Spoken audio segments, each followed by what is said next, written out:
Crispy chicken nuggets এখন থেকে বাড়িতেই যখনই মন চাইবে তখনই এইভাবে অবশ্যই একবার ট্রাই করে দেখো। খুবই খাস্তা এবং মুচমুচে হবে চিকেন নাগেটস। বাড়ির ছোট থেকে বড় সকলেরই ভালো লাগবে।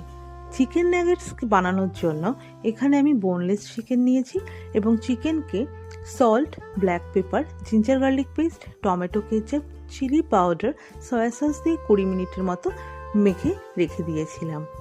এবার এটাকে ক্রিস্পি করার জন্য আমি ব্যবহার করেছি ময়দাতে আমি দিয়ে দিয়েছি black pepper, salt, ginger garlic paste.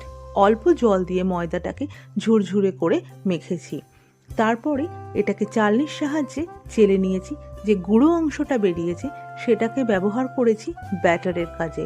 ব্যাটারে চিকেনটাকে ভালো করে ডুবিয়ে নিয়ে ময়দার যে ঝুড়ো অংশটা সেটাকে ভালো করে চিকেনের গায়ে লাগিয়ে গরম তেলে ভাজলে পরে চিকেন